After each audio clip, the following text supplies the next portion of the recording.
Please subscribe and share my channel SSV Entertainment with your friends।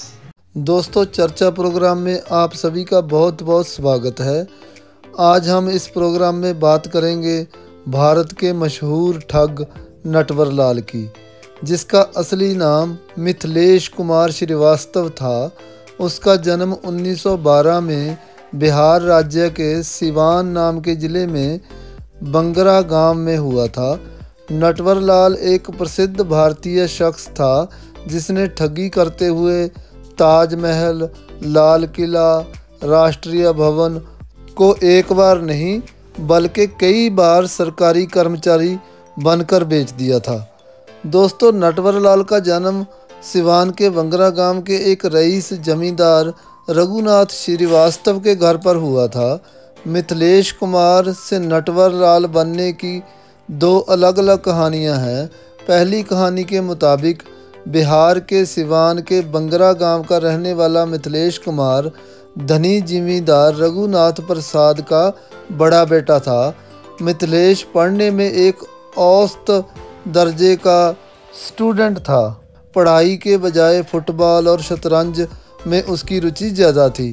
कहते हैं कि matric की परीक्षा में फेल होने पर मिथिलेश को उसके पिता ने बहुत मारा था, जिसके बाद वो कलकत्ता भाग गया था।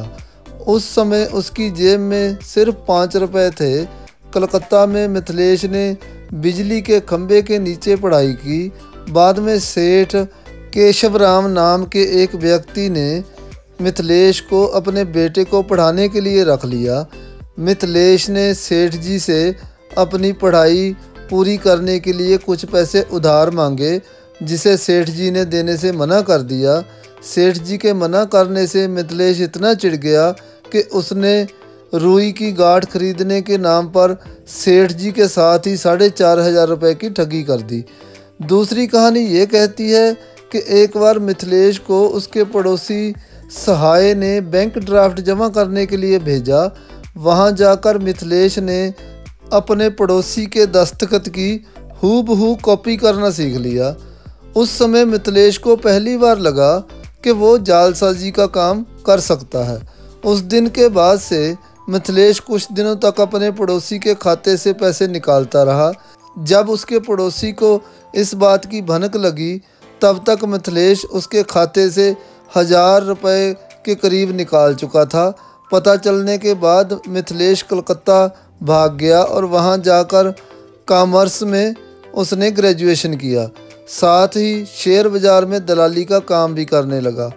उसने सैकड़े लोगों को धोखा दिया और 50 से अधिक अपने नाम बदले। वह हमेशा ठगी के लिए शहर बदलता रहता था।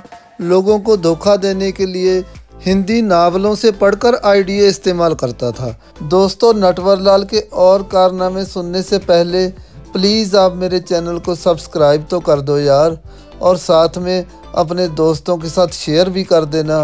लाइक करने के साथ साथ कमेंट्स में भी बताइएगा कि किस किस ने इसका नाम पहले सुन रखा है। तो चलिए दोस्तों, ठगी में नटवर लाल इतना शातिर था कि उसने 3 बार ताजमहल, 2 बार लाल किला, 1 बार राष्ट्रपति भवन और 1 बार संसद भवन तक को बेच चुका है। राष्ट्रपति राजेंद्र प्रसाद जी के फर्जी साइन करके उसने संसद भवन को बेच दिया था। जिस समय संसद भवन को बेचा था, उस समय सारे सांसद अंदर ही मौजूद थे। कहते हैं नटवर लाल के 52 नाम थे, उन्हीं में से एक नटवर लाल भी था। सरकारी कर्मचारी का भेष बदलकर नटवर लाल ने विदेशियों को ये सारे स्मारक बेचे थे। नटवर लाल की ठगियाँ इतनी मशहूर थी कि उस ज़माने में उसके नाम पर मिस्टर नटवर लाल नाम की एक फ़िल्म भी बन चुकी है, जिसमें अमिताभ बच्चन ने इसका रोल निभाया था। उसके कई सालों बाद भी एक फ़िल्म राजा नटवर लाल, जिसमें इमरान हाशमी हीरो थे, वो भी बन चुकी है। दोस्तों, वो प्रसिद्ध हस्तियों के नकली साइन करने में माहिर था। यह भी कहा जाता है कि उसने कई बड़े उद्योगपतियों को भी धोखा दिया था। वह एक बड़ी रकम नकद उनसे यह कहकर ले लेता था कि वह एक सामाजिक कार्यकर्ता है। उसने कई दुकानदारों को भी लाखों रुपए का चूना लगाया। वो दुकानदारों से महंगा सामान बड़ी मात्रा में लेकर उनको नकली चेक या फिर डिमांड ड्राफ्ट देकर चला जाता था। ऐसी ही एक घटना को अंजाम उसने दिल्ली के कनॉट प्लेस में दिया, जहां सुरेंद्र शर्मा जी की घड़ी की दुकान थी।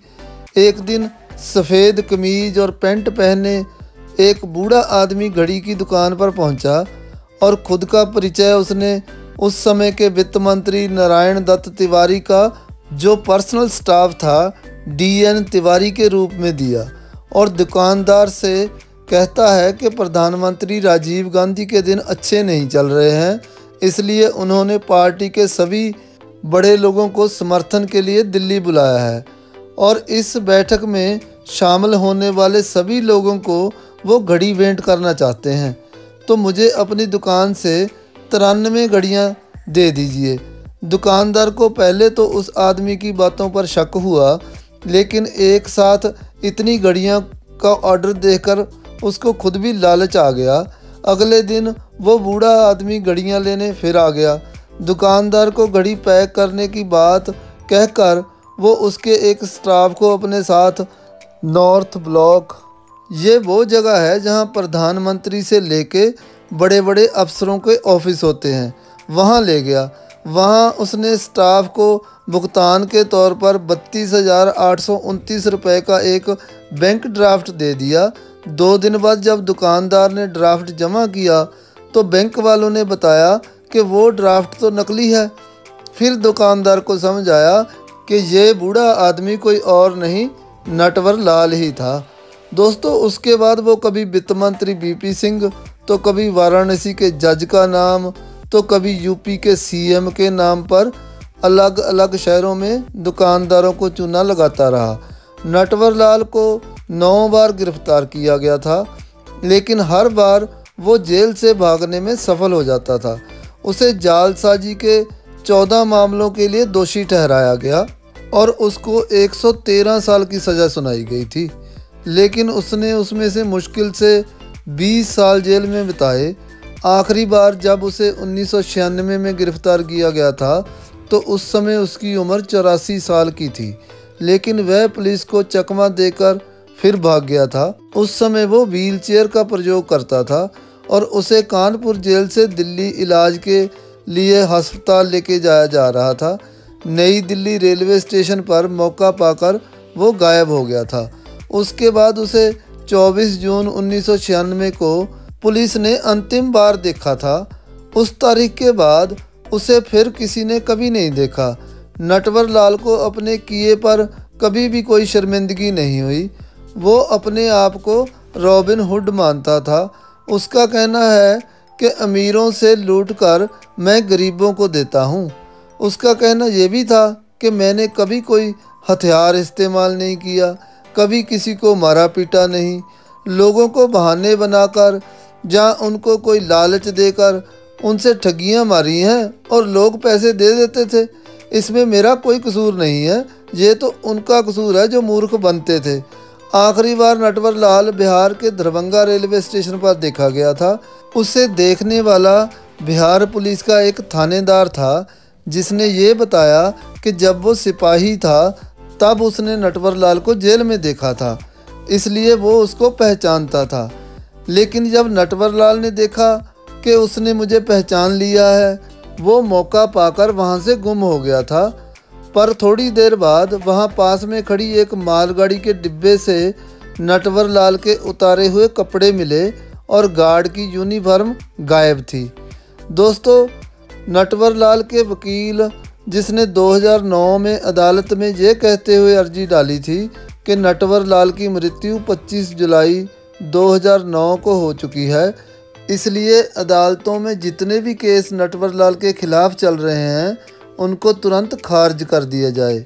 नटवर लाल के छोटे भाई गंगा प्रसाद, जो गोपालगंज में रहता है, उसका भी कहना यही था कि नटवर लाल का अंतिम संस्कार रांची में कर दिया गया है, पर आज तक भी उसकी मृत्यु की कोई पुख्ता जानकारी या कोई पुख्ता सबूत पुलिस के पास उपलब्ध नहीं है।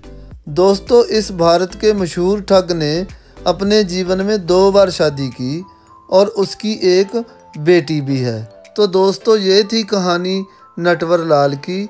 अब मुझे दीजिए इजाज़त। कल मुलाकात होगी किसी दूसरे प्रोग्राम में। तब तक आप अपना ख्याल रखिएगा। बाय बाय, टेक केयर दोस्तों।